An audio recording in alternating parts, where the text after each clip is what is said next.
Hey guys, so today's video is going to be a haul video. I don't usually like doing haul videos, as I've said. I kind of find them a little bit self-indulgent sometimes. I still feel it's kind of like, look what I bought.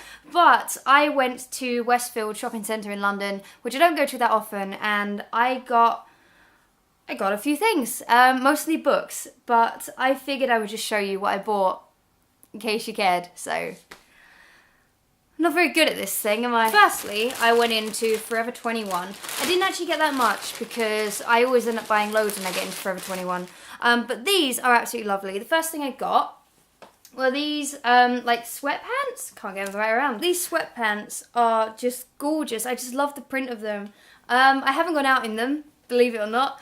They're just for lounging around the house with, and I just think they look absolutely just lovely. I've pretty much been living in these since I bought them because they're so soft and they're so comfy. I think they were about £15. I don't know because obviously I've taken the label off so it doesn't itch my butt. But if you see these, I mean, how often do you see sweatpants with just palm trees and stuff on? So it reminded me of the summer and going to America. So I thought, hey, I'm going to get them and feel sad in the cold winter of the UK. And the only other thing I got from Forever 21, because I restrained myself a little bit, was this black and white shirt. It's kind of a little bit tight. It's ribbed, I don't know if you can see the pattern, but it is ribbed down there, going all the way down, and it's got a white collar and white sleeves, and I thought it was lovely. I think it's one of those things you can just wear when you want to feel a bit comfy, and also, like, you could probably go to a meeting in this, and you'd probably look pretty professional, so I like it. I think it's cute, but obviously it's subjective, I suppose. It's a knit top, apparently, and it's £18. This is the small. Most things that I buy are small. I don't get extra small or anything. I'm usually a size 8 on top and bottom. Sometimes I'm a 10 on the bottom, depends on how many Pringles I've been eating. But anything that I wear is usually a small, in case you were wondering. This is 100% acrylic, apparently. I haven't worn it yet, but it feels quite soft. It's not incredibly soft, but to be honest with you, it's good enough. I'm really not that fussy. Next up, I went into Lush, and actually, believe it or not, they had their Easter range out, but I'm trying to stop spending so much in Lush because I spend a ridiculous amount, and I only bought 2 things. Firstly, I got this. This is the carrot soap, which is part of their Easter range. They had this last year, and I didn't really like it. I didn't really like the smell of it. I was like, ew. And then I did a snowman jelly for last year's Christmas range, and I loved the smell of it, and I realised that they're exactly the same smell, so I guess it just grew on me. Not too sure. It's quite a big block. This block costs £6.95. Their soaps are very expensive, and if you're buying them hoping for a good lather, you're going to waste your money because these are very natural, and most natural soaps don't lather up that much. They don't have that much sodium lauryl sulfate in them. It smells absolutely... I can't even describe the smell of it. I want to say it's like carrots, but I usually hate carrots. I can't eat carrots. I think they're disgusting, but I love the smell of this, so...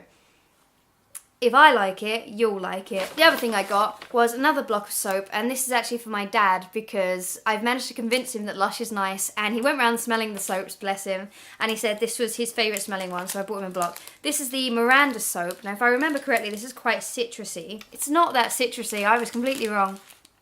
But the fact is, my dad really likes it, so I got it for him. This block costs £7.96, just for that.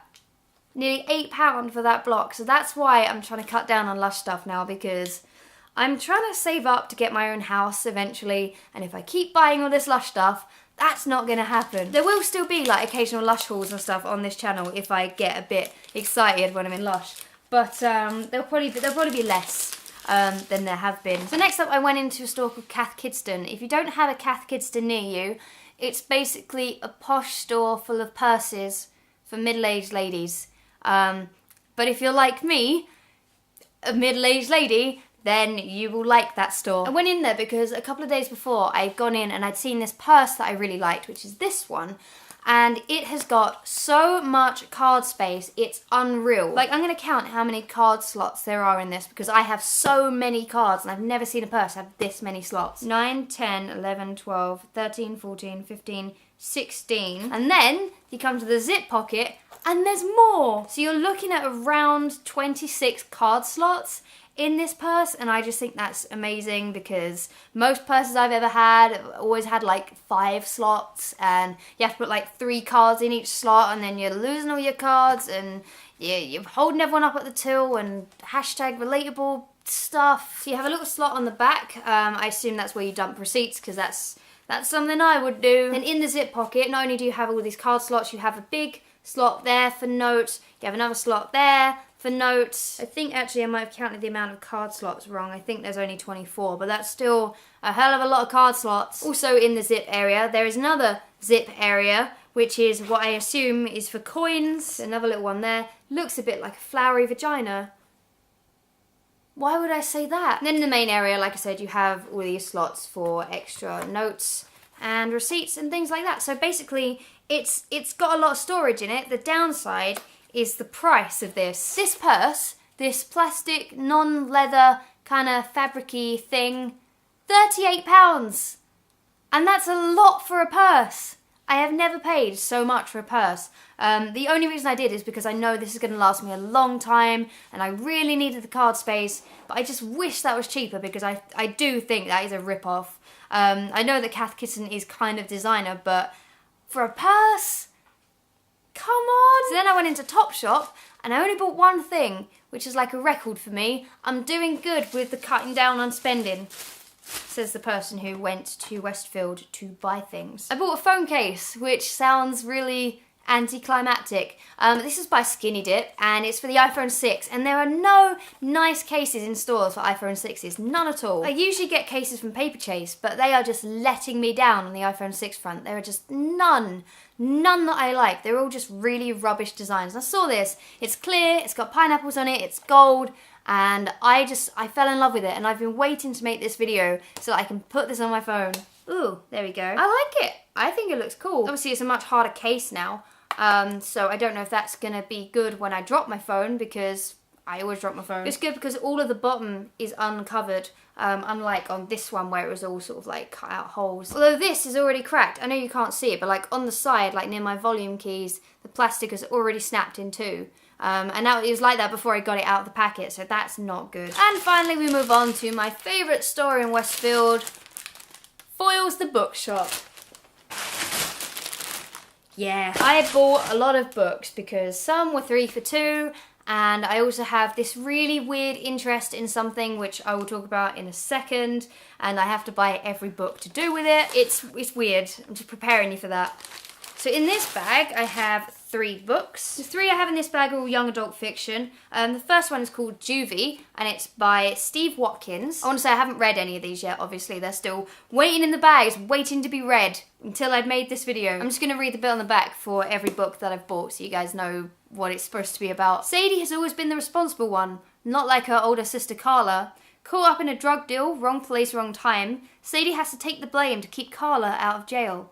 Sadie was supposed to get community service. Instead, she is sentenced to 6 months in juvie. She has sacrificed everything for her sister. Can Sadie find the strength to forgive her too? So I guess it's like a sisterly relationship as well as a young girl going through juvie, which is obviously prison for young adults. It kind of reminded me of Orange is the New Black. The cover just kind of reminded me of it, and I just think it's gonna be really good, because if you love Orange is the New Black, you're already kind of into the whole prison drama thing. So I think if you've watched that, I think it would be quite easy to get into. Next up is a book that I hadn't heard of until I saw that Carrie had read it via her Goodreads. If you don't already know, I have a Goodreads account. I do already have like the maximum friend limit or something. I don't know why they limit to 5,000 friends. But you can find it at goodreads.com/Emma Blacker if you want to find out all the books that I've read this year. I am going to make a video on all the books I've read this year so far. Don't know when I'm going to make it, but I will make it. So I found out that Carrie had read a book called Trouble by Non Pratt, which is the most unfortunate name in the world. Hannah is smart and funny. She's also 15 and pregnant. Aaron is the new boy at school. He doesn't want to attract attention. So why does Aaron offer to be the pretend dad to Hannah's unborn baby? Yeah, Trouble. But without looking at any other reviews, I just jumped in and trusted Carrie's judgment, because I trust Carrie a lot when it comes to books. And she said it was a really, really good book. She's mentioned it in videos and stuff, so I'm gonna give that a good read. And you can see it on Goodreads. I'm gonna stop. Then I picked up a book by someone that I'm slowly considering my friend, because we follow each other on Twitter, and we all know that mutual following means that you're friends. This is Soulmates by Holly Bourne. I believe that Holly is going to be turning this into a movie, so Holly, hit me up. It wasn't in Paper Towns, but I came like this close. I didn't even get an audition. I recently read a book by Holly called The Manifesto on How to Be Interesting, and it's still like my favourite book that I've read this year. It's absolutely fantastic. I would recommend that you look it up and just pick it up and buy it and read it and just love it, because you will. And it's just wonderful. It's a young adult book, but I'm just totally into it. Anyway, soulmates. Soulmates do exist, but not as you think. Every so often, two people are born who are the perfect match for one another. Soulmates. But what if meeting your soulmate is earth-shattering, literally, an epic, electrifying and extraordinary debut about falling in love? So I guess this is Holly's first book. So that's going to be interesting to read. If this writing is anywhere near as good as the writing in the Manifesto on How to Be Interesting, this is going to be a fantastic book. I think this is probably going to be the next book that I read after I've finished A Clockwork Orange, which is what I'm reading now, which is the most ridiculous book to read, but I'll talk about that in another video, because my god, my head is just fried from that. But I think this is going to be the next book that I read. So Holly's beating me up. And the second bag, which is the last bag in this video. Firstly, they had a table in Foyles which had loads of books for 3 for 2. Obviously, you're not stupid. You know what a 3 for 2 means, and I was about to explain it. The first book that I picked up was Suffragette, My Own Story by Emmeline Pankhurst. The reason that I really want to read this is because I am quite ashamed that I don't know enough about the suffragettes. Emmeline Pankhurst was a British political activist and leader of the suffragette movement. In 1903, she founded the Women's Social and Political Union. She died on 14th of June 1928, only weeks before the Conservative government extended the vote to all women over 21 years of age. This is her story in her own words, and it's now a major motion picture. Great. Well done, you've managed to push the women's vote into a Hollywood movie. Either way, quite frankly, I don't know enough about it, and I wanted to find out more about it, so looked good. The second book that I picked up was The Astronaut's Guide to Life on Earth by Chris Hadfield. Chris Hadfield spent decades training as an astronaut and has logged nearly 4,000 hours in space. During this time, he has broken into a space station with a Swiss Army knife, disposed of a live snake while piloting a plane, and been temporarily blinded while clinging to the exterior of an orbiting spacecraft. The secret to his success and survival is an unconventional philosophy he learned at NASA: prepare for the worst and enjoy every moment of it. So this is basically advice from someone who has been in space, advice about life and how you should enjoy it. And it just looked incredible. And the third book in my 3 for 2 was this, and this has been on my wanting to read list for so long. Well, not so long, I mean it only came out a little while ago, but ever since I found out about it I've wanted to read it. It's called Look Who's Back by Timur I don't know because the sticker's over his name. Timur Vermes is his name. As far as I know, in fact, I'm just going to read this blurb to you because I'm sure you can tell who this is about. Berlin, summer 2011. Adolf Hitler wakes up on a patch of open ground, alive and well. Things have changed. No Eva Braun, no Nazi party, no war. Hitler barely recognises his beloved fatherland filled with immigrants and run by a woman. Oh god. And he's furious, as in like Führer. That's bad. Don't make a pun out of Nazis. People certainly recognise him, albeit as a flawless impersonator who refuses to break character. The unthinkable, the inevitable happens, and the ranting Hitler goes viral, becomes a YouTube star, gets his own TV show, and people begin to listen. But the Führer has another programme with even greater ambition: to set the country he finds a shambles back to rights. So Hitler becomes a reality TV star and wants to bring Nazi Germany back. I wish I'd come up with that because I've never heard anything so ridiculous and so tempting to read. And now we move on to the final 3 books that I got and the end of the haul, which leads me on to the weird part where I tell you about something that I'm really heavily into, like fascinated by, not interested in like a good way, because you'll find out it's a bad thing. I am really interested in the regime in North Korea.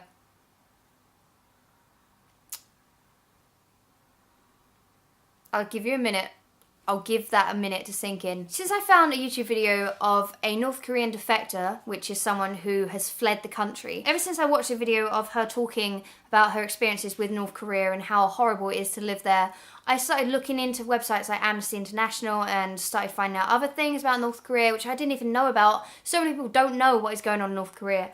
I found out about prison camps and starvation, just mass propaganda throughout the country, and it's just so hard to believe that that country exists and it's not just this made-up horror story. that I've taken it upon myself to read every single book about North Korea that I could find. I think so far I've read 3. I've got another couple that I haven't started, and I just bought another 3. I'm just really fascinated by the fact that such a horrible regime can exist. That's what I meant by being intrigued and interested in it. Not like, wow, it sounds great, because it doesn't sound good at all. I just want to get that out there. I do not support the North Korean regime. Good. This is called North Korea Undercover: Inside the World's Most Secret State by John Sweeney. This is actually quite a modern book. It's actually got Kim Jong-un, the current leader of North Korea, whereas most books that I've read have been under the regime of Kim Jong-il, who was his father and predecessor to the North Korean, not throne, it's not a king, the previous leader, okay? This one has got the current leader, so it's a recent book. I haven't read anything that recent, I don't think. North Korea is a tyranny like no other. It is Macbeth with nuclear weapons. For 3 generations, the Kim family have ruled by fear, fabrication, and relentless propaganda. The people are told their home is the greatest nation on earth. Do they believe it? Who can say? Big Brother is always watching. Posing as a university professor, award-winning BBC journalist John Sweeney travelled undercover to gain access to the world's most secret state. Drawing on his experiences and his extensive interviews with defectors, commentators and key witnesses, North Korea Undercover pulls back the curtain, providing a rare insight into life there today and addressing important questions about the regime's uncertain future. I believe there was a documentary called North Korea Undercover by the same guy, because it was made by BBC. I think it was Panorama, and I believe this must be the book about that experience. So I am really, really interested in reading this. This book is called A Kim Jong-il Production. This is obviously set in a time when Kim Jong-il was the leader. He's now obviously been succeeded by his son. And this one is basically about how much Kim Jong-il used to love like the Western world's films. So someone who ran a communist state and believed that capitalism was the root of all evil, he sure did like his capitalist films. Before becoming the world's most notorious dictator, Kim Jong-il ran North Korea's Ministry for Propaganda. He conceived, produced, and wrote every film made in the country, but grew frustrated by how badly they compared to his beloved Hollywood blockbusters. As he jealously eyed his enemy South Korea's thriving film industry, he hit upon the perfect solution: order the kidnapping of its most famous actress and her ex-husband, its most acclaimed director.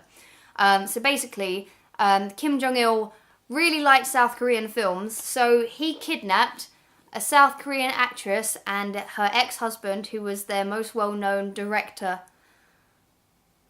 That actually happened. That's a real thing. That's why I'm so into it, because it's just, you wouldn't believe that this is happening in the world. Again, I'm really excited. I don't know if they escaped. I don't know anything about that story. I have heard about it, but I don't know anything to do with it.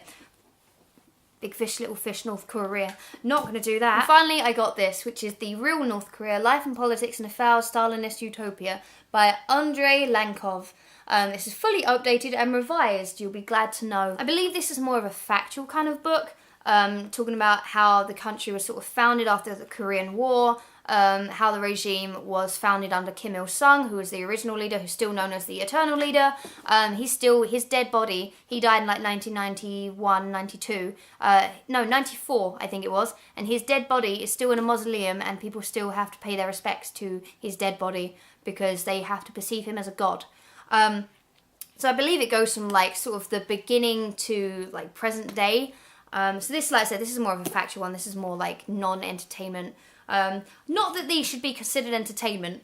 I have a weird fixation with North Korea, and I really want to get into perhaps working out how I can help the people of North Korea.